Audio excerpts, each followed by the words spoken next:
Bueno, estamos entrando entonces en el capítulo 13 de Primera de Corintios, y hasta aquí hemos visto que es evidente que los corintios, como creyentes, como cristianos o personas que habían nacido de nuevo o habían sido llamados de una vida en perdición y sin Cristo, sin Dios, a tener un nacimiento espiritual y una relación con Dios y formarse parte del cuerpo de Cristo, que es la iglesia, ¿verdad? Los corintios habían experimentado esto, según el testimonio que Pablo da. Y ahora vemos que los corintios, como tú y como yo, tienen dos alternativas o dos formas de intentar o de vivir la vida cristiana, ¿no? Y evidentemente los corintios habían elegido vivir en la fuerza o en el poder de la carne, andar en la carne, vivir en la carne. Eh, Posiblemente no estaban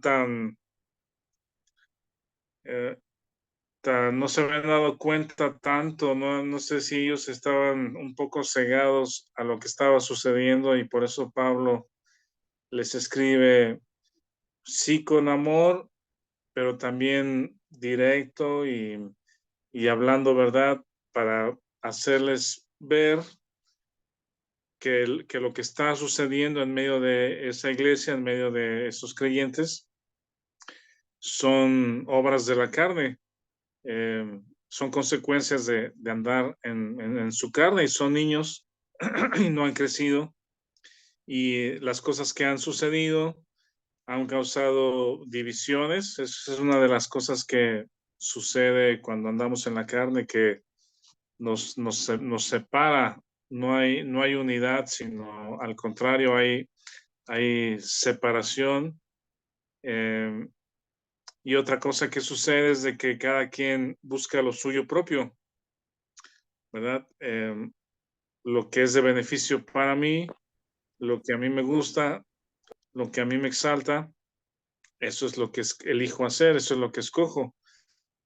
Vemos el beneficio personal.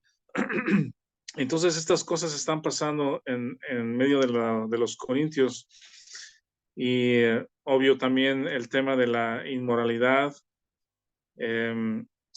y entendemos ahora con el capítulo 12 que teniendo el Espíritu Santo estaban de acuerdo a las palabras o a la forma de hablar de Pablo.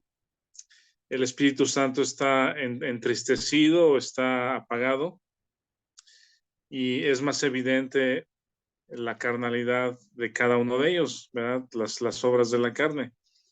Y estas manifestaciones alcanzaban incluso el disfraz de dones espirituales, como hemos visto aquí, que el hablar en lenguas, si bien fue una, una expresión muy puntual de la presencia del Espíritu Santo, primero en los judíos, después en los samaritanos, que eran mezcla de judíos con otros pueblos, después con los gentiles piadosos, los gentiles que estaban abiertos a escuchar la palabra de Dios, eran temerosos de Dios.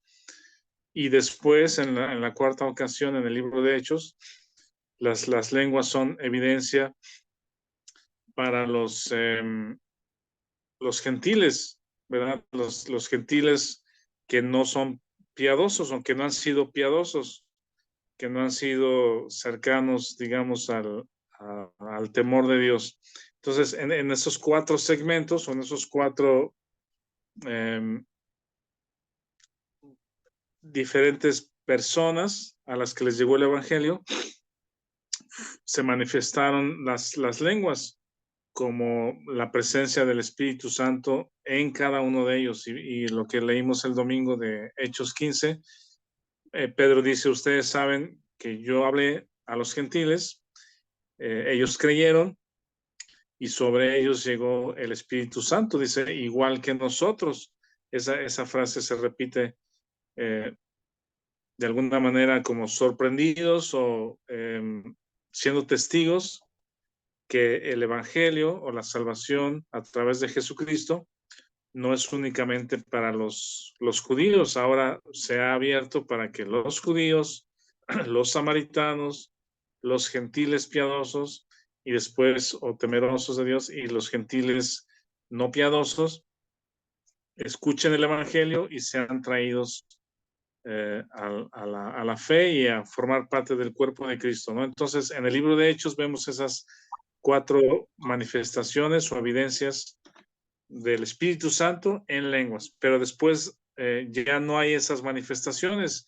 Ya en el mismo libro de Hechos, después de esa ocasión y en las cartas de Pablo, cuando habla acerca de la conversión de una persona o de un grupo, no menciona nuevamente como los elementos, digamos, los elementos fundamentales que están en el momento de la salvación o de la conversión, ¿verdad? Que es la presentación del Evangelio, el escuchar el Evangelio, creerlo, y ser bautizado, dice en algunas ocasiones como el deseo de obedecer o de ser obediente en este testimonio público, ¿verdad? De la fe.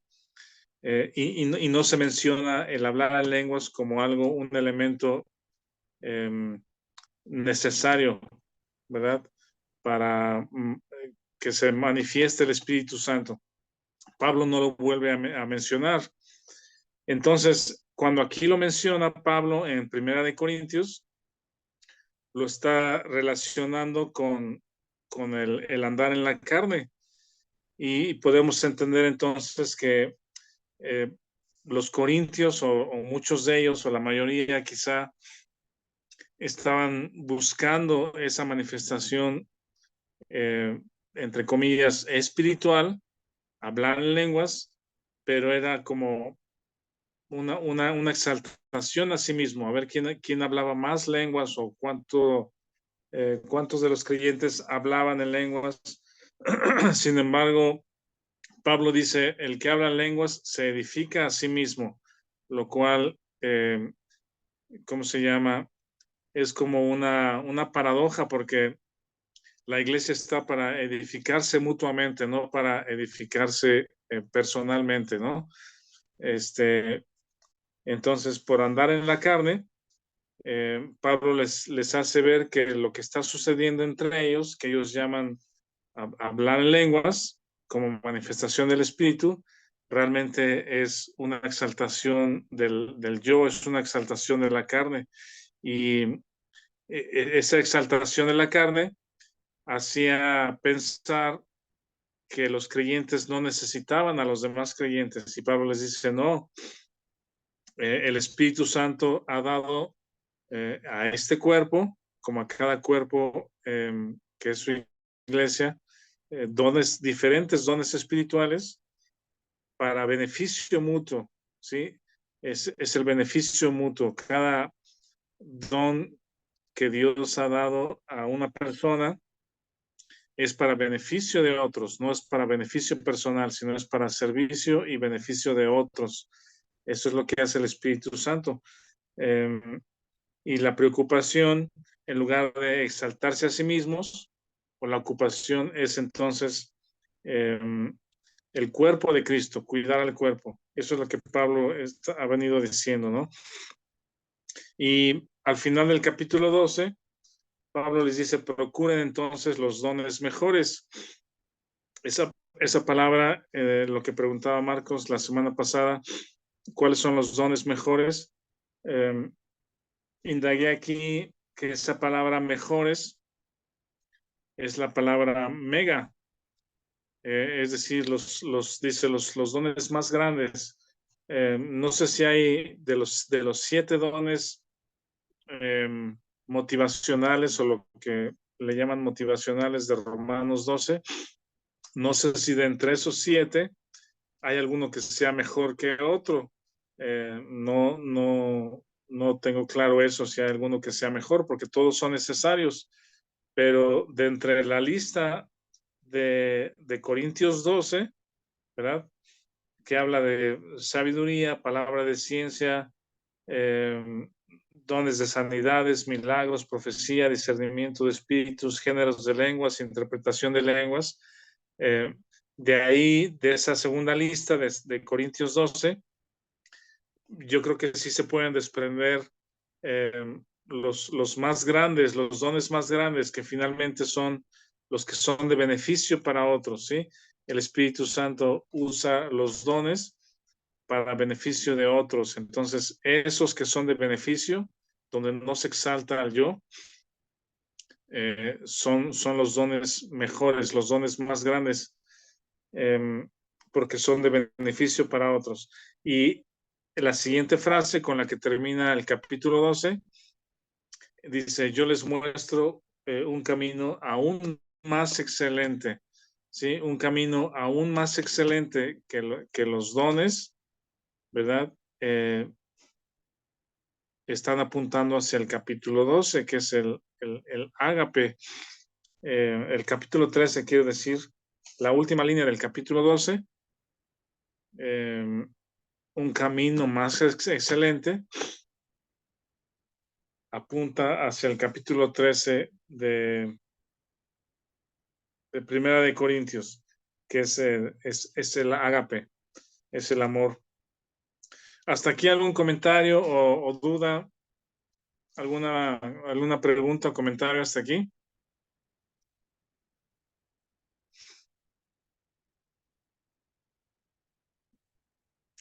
¿Nada? Entonces, comienza los primeros 3 versículos. Si alguien los quiere leer, los primeros 3 versículos de Primera de Corintios 13, por favor. ¿Lo leo, Rafa? Sí, por favor, Alan, gracias. Ah. Si yo hablase lenguas humanas y angélicas y no tengo amor, vengo a ser como un metal que resuena o címbalo que retiñe. Y si tuviese profecía y entendiese todos los misterios y toda ciencia, y si tuviese toda la fe, de tal manera que trasladase los montes y no tengo amor, nada soy. Y si repartiese todos mis bienes para dar de comer a los pobres, y si entregase mi cuerpo para ser quemado y no tengo amor, de nada me sirve. Sí, gracias. Aquí menciona cuatro verbos y un condicional, ¿verdad? Si yo hablase, si tuviese, si repartiese, eh, si entregase, ¿sí? El condicional, sí. En el caso de que existiera esas actividades o esos verbos, si alguien hiciera o tuviera estas cosas, pero carece de la otra parte, que es el ágape, ¿verdad? Eh, está claro el resultado. Es como una sumatoria, ¿verdad? Dice, si hablo o si hablase, si alguien llega a hablar o si yo hablase en lenguas humanas o angélicas y angélicas, entendemos, se va como que a un extremo, hablando de lenguas humanas, evidentemente también son idiomas, ¿verdad? Como los que hablaron los discípulos en Hechos 2, Hechos 1, la venida del Espíritu Santo y el hablar idiomas de los que estaban ahí presentes para hablar de las maravillas de Dios. Si yo hablase lenguas humanas, diversas lenguas humanas, e incluso se va al extremo de decir o lenguas angélicas, no sé por qué tendríamos que hablar lenguas angélicas, porque no hablamos con los ángeles, ¿verdad? nuestra comunicación o nuestras oraciones, no sé si hay lenguas angélicas en ese sentido de que, bueno, si los ángeles se comunican de alguna manera, no sé cuál sea su lenguaje, ¿verdad? Y los humanos no tendríamos por qué hablar el lenguaje de los ángeles, porque no hablamos con ellos, no oramos con ellos son mensajeros. Y si Dios envía un mensaje, como lo envió en el anunciamiento de Juan o el anunciamiento del Señor Jesucristo, o en otras ocasiones, es porque Dios lo hace, ¿verdad? Dios es el que envía el mensaje y el ángel es el mensajero. Pero no sé por qué los creyentes tendríamos que hablar lenguas angélicas, pero se va al extremo, Pablo, de decir, si yo hablase lenguas humanas, e incluso presumir o hablar o decir que hablo con los ángeles o hablo lenguas angélicas, pero en ese hablar carezco de amor, es la presencia del Espíritu Santo en el creyente como fruto, es el amor, es el ágape, ¿sí? Si en esa fórmula o si en esa ecuación hay estas manifestaciones grandiosas de hablar lenguas humanas o incluso lenguas angélicas, pero se carece de amor como fruto del Espíritu Santo, dice el texto, vengo a ser como metal que resuena o címbalo que retiñe. Si ustedes han visto, por ejemplo, a un niño pequeño que el 15 de septiembre le compran una trompeta, ¿no? De esas cornetas que venden de papel, ahí en los puestos de donde hay banderitas y todo eso, ¿no? Y el niño, ay, cómprame una.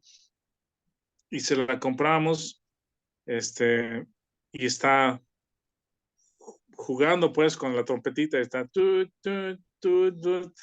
después de un rato, después de un momento, mejor se la quitamos, ¿no? Es ya tranquilo, ya no toques porque es molesto estar escuchando algo que es un ruido sin sentido, ¿verdad? No es música, eh, un metal que resuena, algo que está pegando, pegando, pegando, pegando, pegando, pero que no tiene ningún sentido, ningún mensaje, ¿sí? Llega a ser molesto, no transmite nada, no transmite ningún mensaje, no enseña nada, no ayuda y llega a ser molesto y ofensivo, ¿no? ¿Alguien quiere comentar algo o están ahí con alguna interferencia quizá? Entonces vean la comparación que hace Pablo con alguien que dice o que llega a hablar en estas lenguas, pero es sonido que nadie entiende. Si se está edificando a sí mismo, pero a los que escuchan o a los que están alrededor no hay ningún beneficio. Y esa es la meta de los dones espirituales, que sean de beneficio para la iglesia, para edificar a la iglesia. Y donde no hay amor, estas cosas se vuelven solamente un ruido. Y luego habla de conocimiento, de entendimiento, ¿verdad? No solamente de hablar, pero también de tener, dice, si yo tuviese profecía, ¿verdad? Que es hablar las cosas que han de venir. Ahora entendemos que es Dios habla a través de los profetas. Si alguien dice, Dios me dijo, Dios me habló, si expreso la palabra de Dios en verdad, si entendiese todos los misterios y toda ciencia, en el mundo hay cosas sin resolver o temas donde no hay respuesta, incluso en la Biblia. Hubo misterios en el pasado y ahora Pablo también enseña que esos misterios ocultos ahora son mostrados como la vida de la iglesia, de donde dos pueblos hace uno, la predicación a los gentiles, ¿verdad?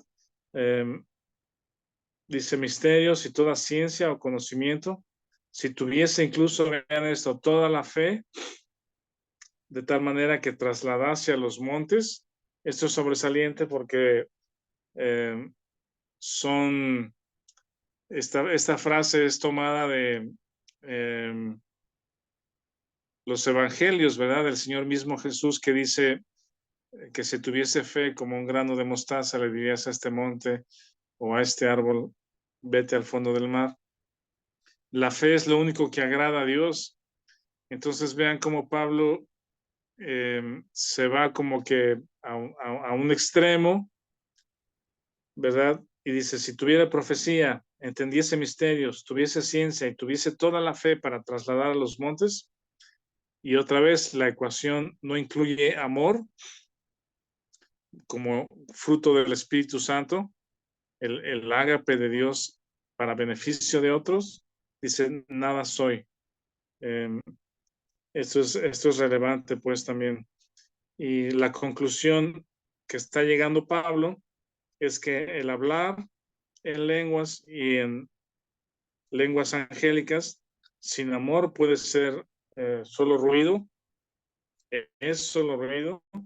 Si tienes profecía, misterio, ciencia, fe, pero no hay amor, no eres nada, ¿sí? No está Dios usándote para beneficio de la iglesia. Y luego habla de repartir todos tus bienes para dar de comer a los pobres. Eso también puede parecer a los ojos de las personas algo muy piadoso, que sí debe de ser de beneficio para otros. Dice, si mi cuerpo lo entrego para ser quemado y no tengo amor, de nada me sirve. Y la conclusión es nada, ¿verdad? Es negativo. No está presente el Espíritu de Dios en ese creyente para edificar a la iglesia. ¿Alguien hasta aquí tiene alguna pregunta o comentarios? Rafa, Hola, Víctor. Sí, adelante. ¿qué tal? Oye, fíjate que viendo aquí estos pasajes, a mí como que siempre me había hecho un poco de ruido lo que comentabas en el versículo 1 de las lenguas angélicas o angelicales, creo que en algunas traducciones por ahí lo traducen, pero yo creo que más bien como que Pablo está haciendo irónicamente una hipérbole como figura literaria para donde está poniendo cosas que son, por ejemplo, del tema de si tuviese toda la fe, pues esto es imposible. Al menos a nosotros como humanos aquí en la tierra, esto es imposible. Y luego dice que trasladase montes y luego si repartiese todos mis dones, esto no es imposible, pero pues no conozco a nadie que lo haya hecho, ¿no? Porque por lo menos te quedas con tus dones para comer, ¿no? O sea, aquellos que se han ido totalmente al extremo, ¿no? Y, y si entregase mi cuerpo para ser quemado, o sea, está, como que está hiperbolizando muchas cosas, a lo mejor no tanto para enfocarnos en estas ilustraciones o comparaciones o como sea, más bien lo que está haciendo es exaltar la parte del amor. Y si nos vamos en el contexto del amor, bueno, pues nosotros podemos amar porque Dios nos amó primero. Entonces, yo creo que aquí más que pensar en lenguas angelicales, que pensar en que toda la fe y demás, pues esto más bien es como el comparativo de decir esto, que es imposible para los hombres, aún si llegara a lograrse, pues el amor va incluso por encima de todo esto. No sé si también por ahí pueda ir a lo mejor el contexto completo de todos estos pasajes. Sí, claro, Pablo se va al extremo que si alguien llegase a decir esas cosas, ¿verdad? Pero carece de la manifestación del Espíritu Santo, de la presencia del Espíritu Santo, y en esta manifestación también más sublime, pues, de lo que Dios es, eh, que es el amor y el amor en los creyentes. Eh, no es nada, la ecuación termina en cero, ¿verdad? Nada soy, no sirve, eh, no beneficia a nadie. Si no está presente la obra del Espíritu de Dios en el creyente. Entonces sí, correcto, el enfoque, yo he escuchado igual que personas toman este texto em, como un pretexto para buscar hablar lenguas angélicas o decir que lo que están hablando es porque la Biblia habla de lenguas angélicas, pero no es un impulso, la Biblia no está, Pablo no está impulsando a los creyentes a que busquen hablar en lenguas o que busquen hablar en lenguas angélicas, sino justamente es busquen los dones mejores y el camino más excelente es el amor, ¿verdad? Es el amor de Dios en el creyente, es el ágape en los creyentes. Gracias, Víctor. ¿Alguien más tiene algún comentario o alguna observación o pregunta?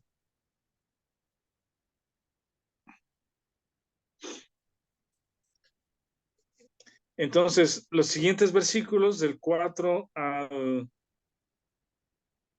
8, ¿alguien lo quiere leer del 4 al 8? Sí, Rafa, buenos días. El Gracias. amor, el amor es sufrido, es benigno. El amor no tiene envidia, el amor no es jactancioso, no se envanece. No hace falta, no hace nada indebido, no busca lo suyo, no se irrita, no guarda rencor. No se goza de la injusticia, mas se goza de la verdad. Todo lo sufre, todo lo cree, todo lo espera, todo lo soporta. El amor nunca deja de ser, pero las profecías se acabarán y cesarán las lenguas y la ciencia acabará. Sí, esto es también relevante porque, gracias, Mario, no sé cómo se habrán sentido los corintios al leer esta sección, esta parte, pero sí puede ser como que llega al corazón, no sé si los corazones sensibles nos tocan o tocan el corazón sensible, ¿verdad? De lo que es la descripción con, con más adjetivos acerca de lo que es el amor. No menciona para nada el tema de los sentimientos, ¿verdad? No tiene que ver el amor, el ágape con sentimientos, no es algo que tenga que ver con las emociones. Quizá puede haber involucramiento de las emociones, pero las emociones no son la fuente de este amor, ¿verdad? Sino es una acción impulsada por el Espíritu de Dios en el cristiano.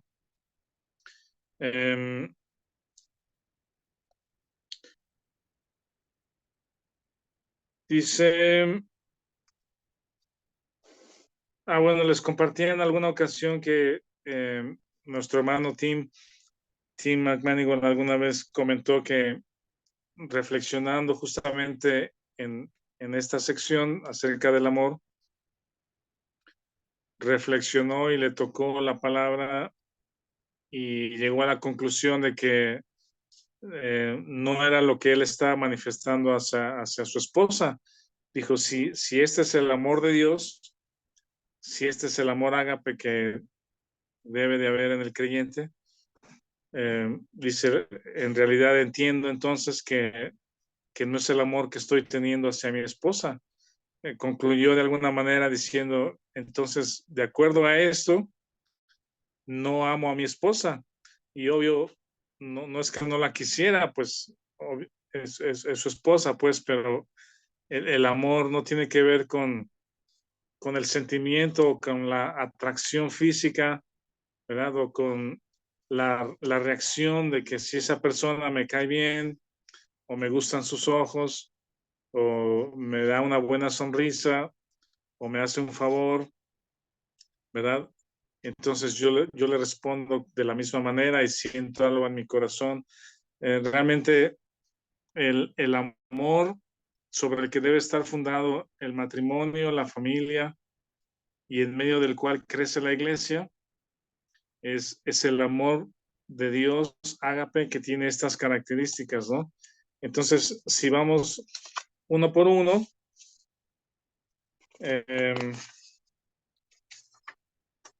bueno, antes de ir uno por uno, alguien lea, por favor, Romanos 5, del 6 al 8. Romanos 5, del 6 al 8.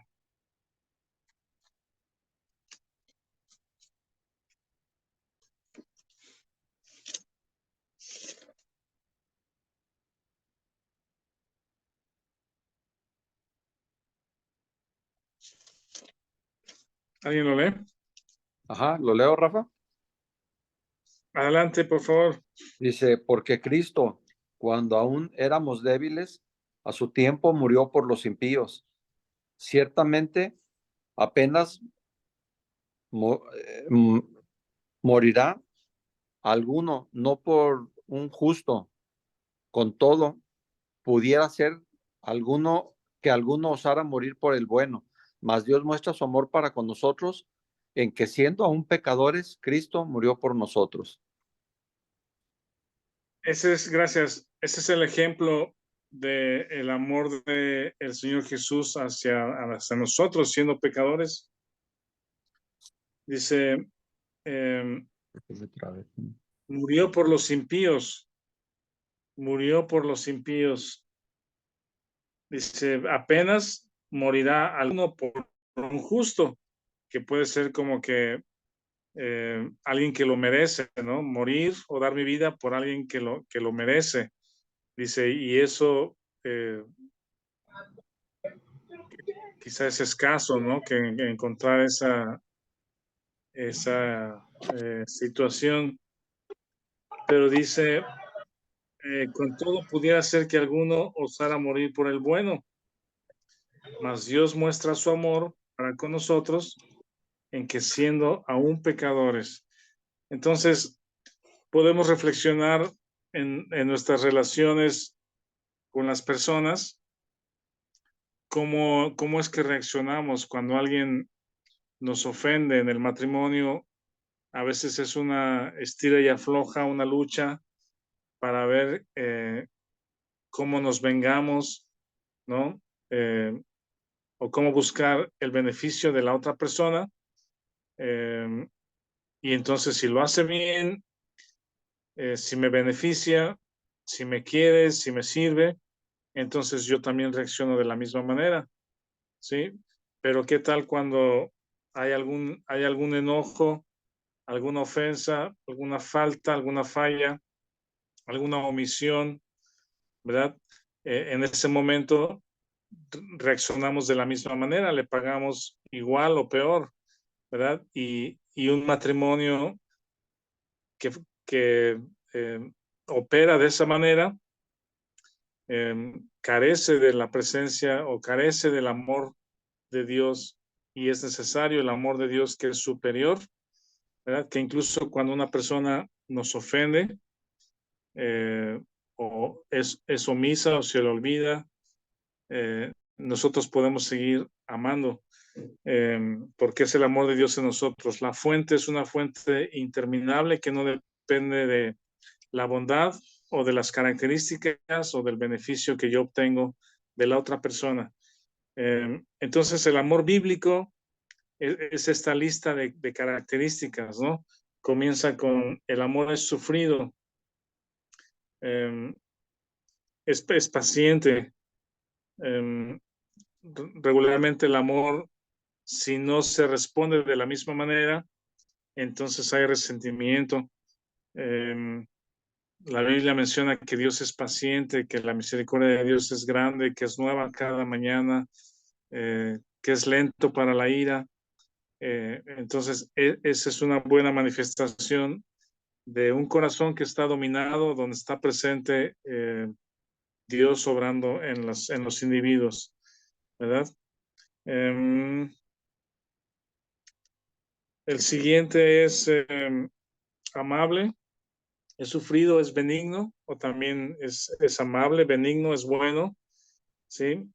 Hay personas a nuestro alrededor que no merecen la benignidad o que seamos buenos con ellos.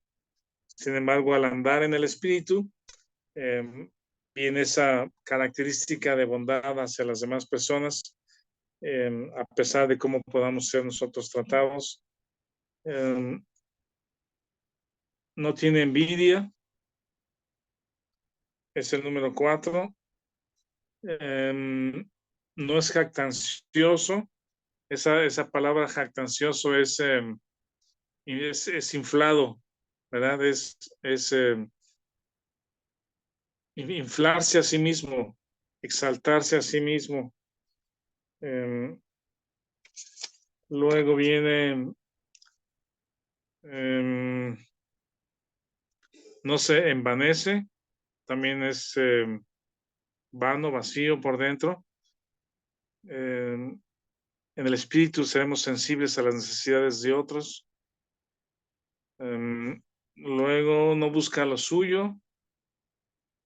No busca lo suyo. Esto es lo que estaba sucediendo en medio de los corintios. Primero yo, después yo y tercero yo. Esto también lo podemos ver. Lo contrario de cada una de esas características es lo que vemos regularmente en nuestra cultura, ¿no? La cultura en la que están creciendo los jóvenes, que es primero tú, ámate a ti mismo, tú eres más importante, tú eres lo mejor, ámate a ti mismo. Entonces, exaltarse a sí mismo, buscar lo suyo, realmente provoca, no hay unidad, provoca la separación. Y es una manifestación de la carne. Luego dice, no hace nada indebido o nada malo, no busca lo suyo, no se irrita, no guarda rencor, es decir, perdona, ¿verdad? Aprende a perdonar, incluso sin que la otra persona nos haya pedido perdón. Si perdonamos a veces es porque esperamos que la otra persona nos pida perdón, muestre arrepentimiento, muestre cambio y entonces le otorgamos nuestro perdón. Sí, pero realmente como el Señor Jesucristo hace con nosotros, Él nos ofrece el perdón. Sí, no que tengamos necesariamente que expresárselo a la otra persona, pero en el corazón tú puedes voluntariamente perdonar a la persona que te ofendió, y no guardar rencor. Dice, no se goza de la injusticia, mas se goza de la verdad. Todo lo sufre, todo lo cree, todo lo espera, todo lo soporta y el amor nunca deja de ser. Cuando en la cultura, en la música, en las canciones se habla acerca del amor, ¿verdad? Cuando hablamos o cuando escuchamos música romántica en español o en otros idiomas, no sé cuál sea lo que ustedes prefieren, pero cuando mucha de la música es inspirada por el amor, ¿verdad? Pero el amor humano, el amor, ¿cómo se llama? A nivel humano y ¿mande? No sé si estaban hablando, Martín. Eros.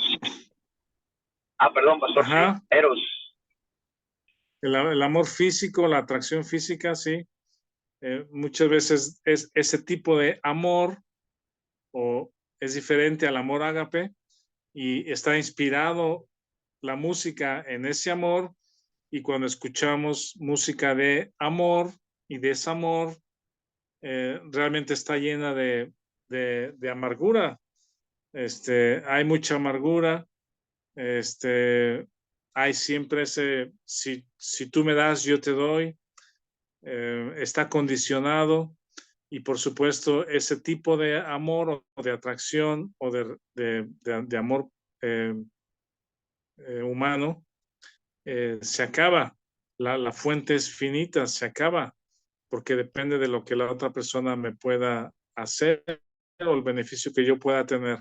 Entonces los matrimonios se acaban porque el amor se acaba, ¿sí? Ese es el argumento de muchos divorcios, y realmente lo que falta en esas relaciones, en medio de ese matrimonio o de esas relaciones, es el amor y la fuente interminable del amor de Dios en las personas, ¿no? El amor de Dios no termina, no se acaba, no deja de ser, es una fuente interminable porque la fuente es el Espíritu de Dios en los creyentes, ¿no? Entonces, a esto es a lo que les está llamando Pablo a los corintios, y les digo que no sabemos cuál es la reacción en el momento en que los corintios están leyendo esto por primera vez, pero un corazón sensible tendría que quebrantarse, ¿verdad? Es como leer algo que te deja quizá en lágrimas, en tristeza, porque estás muy lejos o estamos muy separados o muy lejos de esto que el Espíritu Santo hace en las personas, ¿no? Nos hemos alejado de esta fuente de amor en las personas. Si algún creyente de Corintio leyó esto y su corazón fue tocado y quizá terminó en lágrimas, seguramente es un creyente que regresa pues a confiar, regresa a confiar en las enseñanzas que Pablo les dejó acerca de la cruz, de la muerte a uno mismo, considerado muerto juntamente con Cristo y vivo para con Dios, confiar en la dirección del Espíritu Santo, en la producción de amor del Espíritu de Dios en los creyentes. ¿Alguna observación, alguna pregunta aquí, algún comentario? Adelante, Martín. Gracias, pastor.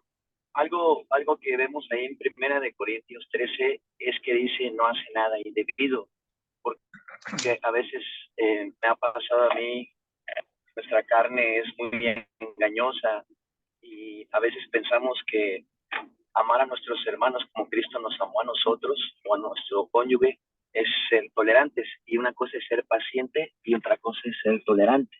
Por ejemplo, si un hermano, doblemente hermano inclusive, o mi cónyuge, en la carne quiere hacer algo que es incorrecto en su trabajo o en la familia, no quiere decir que al ser copartícipe con este hermano o con mi cónyuge, quiera decir que esté en el amor de Dios, porque una cosa es ser paciente y otra cosa es ser tolerante, pues, y dice que no hace nada indebido, entonces no está de acuerdo con el pecado.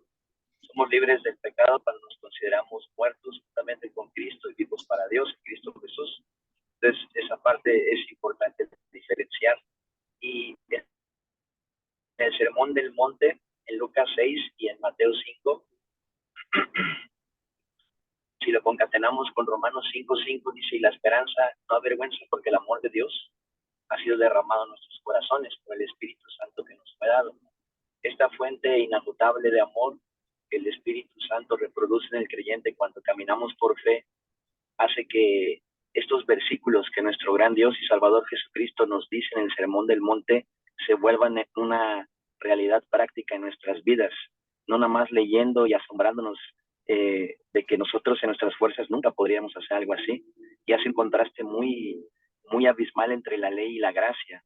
En la ley, oíste que fue escrito ojo por ojo, diente por diente, mas yo os digo, amad a vuestros enemigos, bendecid a los que os maldicen, orar por los que os persiguen y ultrajan. A todo el que te pida, dale, no pidas que te lo devuelva. Al que tomes lo que es tuyo. Es curioso porque Zaqueo decía, si en algo he defraudado a alguien, se lo devolveré cuadruplicado, porque la ley decía que se lo devolvieras 4 veces o 7 veces más. Pero aquí nuestro Señor Jesucristo, nuestro Salvador, nos dice, no pidas que te lo devuelva, aún la capa dale. Y si nosotros tratamos de hacer eso, no vamos a poder. O sea, en nuestras fuerzas es imposible, nunca vamos a poder. Entonces ahí es donde vamos a Colosenses 1:26 y 27, el misterio que estuvo oculto desde los siglos y las edades, pero ha sido revelado ahora a los gentiles, que es Cristo en nosotros, la esperanza y gloria, lo que nos compartía el pastor Rafa. O sea, con Cristo he sido juntamente crucificado y ya no vivo yo, mas vive Cristo en mí. Nuestro viejo hombre, nuestra vieja identidad espiritual adámica fue crucificada por Cristo, y ahí Cristo quebró la autoridad de su poder para que no gobierne nuestras vidas. La carne pierde su poder cuando creemos que Cristo la crucificó. Ya no vivo yo, mas vive Cristo en mí. Sin embargo, tengo que decir esto porque he oído a algunos hermanos que piensan que estos versículos, la realidad en la vida del creyente de estos versículos, se convierte en cumplimiento de la misma hasta el reino milenial. He escuchado que dicen algunos, porque relacionan las bienaventuranzas que empiezan con el capítulo 5 de Mateo, y te dicen, esto es hasta el reino milenial, pero está hablando de varios eventos en el capítulo 5. Y si exploramos Zacarías 14, la segunda venida de Cristo, no el arrebatamiento, sino la segunda venida de Cristo, 7 años después de que el anticristo firma el acuerdo falso de paz, y regresamos juntamente con el Señor para inaugurar el reino milenial, y vemos Isaías 65, Isaías 66, Isaías 63, Zacarías 14, Apocalipsis 19, Apocalipsis 16. Cuando estemos ya inaugurando el reino milenial con nuestro gran Dios y Salvador Jesucristo, ¿quién te va a robar? ¿A quién le vas a tener que poner la mejilla, la otra mejilla? ¿Quién te va a golpear en una mejilla? Ya no vamos a tener el pecado morando en nuestros cuerpos, vamos a tener cuerpos glorificados. No se puede sostener bíblicamente decir que el sermón del monte de ama a tus enemigos, bendice a los que te maldicen, es para el reino milenial. No hay cabida bíblica para decir que es hasta ese punto en que el creyente puede experimentar la vida de Cristo en sí. Lo podemos experimentar desde ya, podemos echar mano de esa vida eterna si caminamos por fe, y poco a poco el Espíritu Santo nos va formando a la imagen de Cristo y va produciendo la justicia, el amor, la fe de Cristo en nosotros, y van a ver a Cristo en nosotros, pero no es en nuestras fuerzas. Quería comentar eso porque he escuchado varios hermanos que dicen eso, pero no hay que esperarse hasta el reino milenial. Dice que ya fue derramado en nuestros corazones por el Espíritu Santo que nos fue dado. Gracias, pastor. Sí. Gracias, Martín. ¿Alguien más? ¿Algún comentario o pregunta hasta aquí?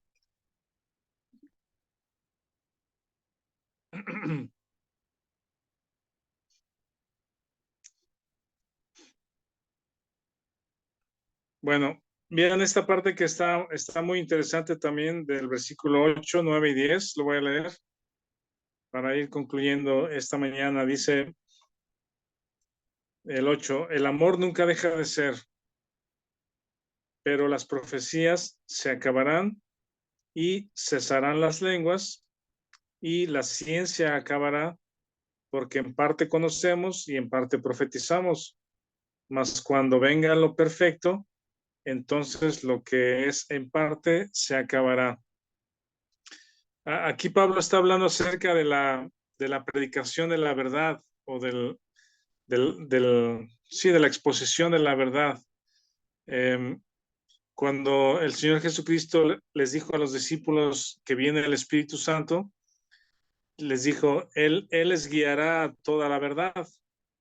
Él les guiará a toda la verdad. Entonces, piensen en esto. Cuando estas cosas están sucediendo, los viajes de Pablo, el libro de los Hechos, el Nuevo Testamento no existe, ¿verdad? La escritura del Nuevo Testamento que hoy tenemos, en ese tiempo no existe, está en proceso de ser escrita, ¿verdad? Habíamos estudiado que Juan escribió su evangelio cerca del año 90, ¿no? Entonces, todos los creyentes del libro de Hechos, la iglesia en el libro de Hechos, no tuvo el libro del Evangelio de Juan como un documento bíblico verdadero, ¿verdad? Lucas escribió también posteriormente, Marcos, que estuvo presente, ¿cómo se llama? Como joven en el libro de los Hechos, y luego escribe el Evangelio, también con la influencia de Pedro. Es decir, cómo es que la iglesia de Hechos, los primeros creyentes, los 120 y los que se agregaron por la predicación de Pedro, cómo iban a conocer la verdad, ¿sí? La respuesta es clara. El Señor Jesucristo se presentó resucitado, dice a muchos creyentes, a más de 500, ¿verdad? a los 12 en diferentes ocasiones, estuvo 40 días después de resucitar entre los creyentes y su testimonio es verdadero. Todos esos creyentes fueron los que enseñaron la verdad a la siguiente generación, porque ellos fueron testigos. Si ven, en muchas ocasiones menciona, y nosotros fuimos testigos de eso, si nosotros tocamos, si nosotros oímos, y nosotros estuvimos, ¿sí? En ese momento en que la verdad está siendo enseñada por medio de los testigos que estuvieron y caminaron y escucharon, está siendo también escrito el Nuevo Testamento lentamente a través de los años, y dice, en parte profetizamos.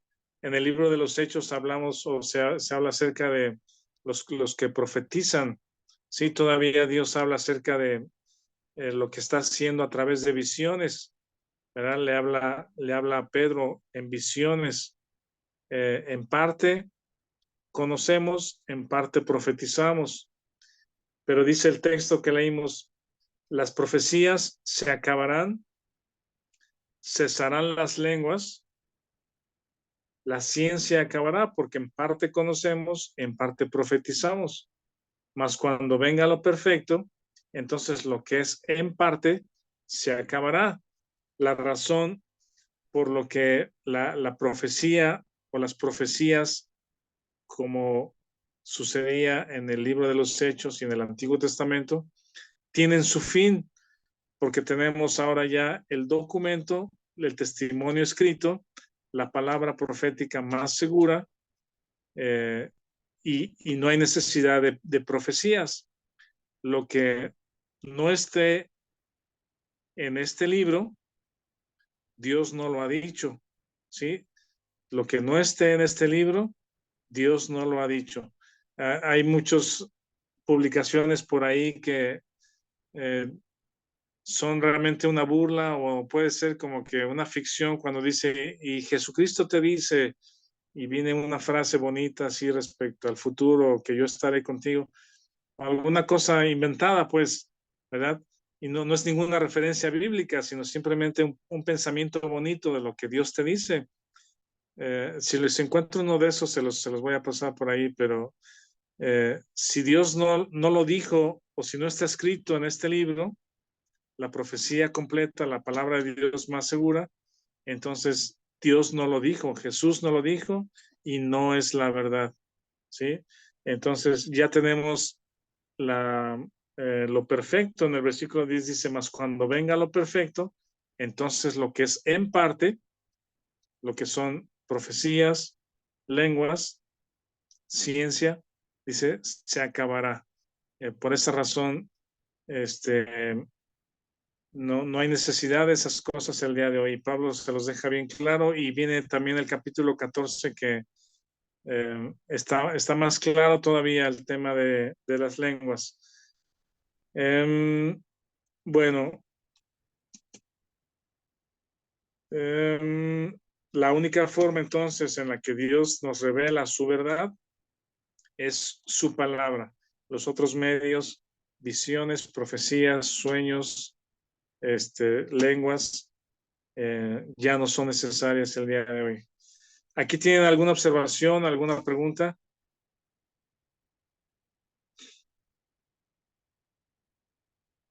¿Nada? Bueno, entonces concluimos con los últimos versículos del capítulo 13. Dice el versículo 11, 12 y 13, cuando yo era niño, hablaba como niño, pensaba como niño, juzgaba como niño, mas cuando ya fui hombre dejé lo que era de niño.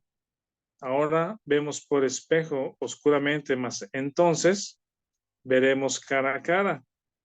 Está hablando justamente donde la Biblia está escrita, y ese es el medio de la verdad, la palabra profética más segura. Ahora conozco en parte, pero entonces conoceré como fui conocido. Y ahora permanecen la fe, la esperanza y el amor, estos tres, pero el mayor de ellos es el amor. La semana que entra entramos ahí a Corintios 14. Y ya nos quedan 14, 15 y 16 para ir concluyendo nuestro estudio de Primera de Corintios. Yo creo que aquí podemos terminar, Vic. Si alguien no tiene alguna duda, pregunta, comentario, entonces podemos ir concluyendo. ¿Está bien?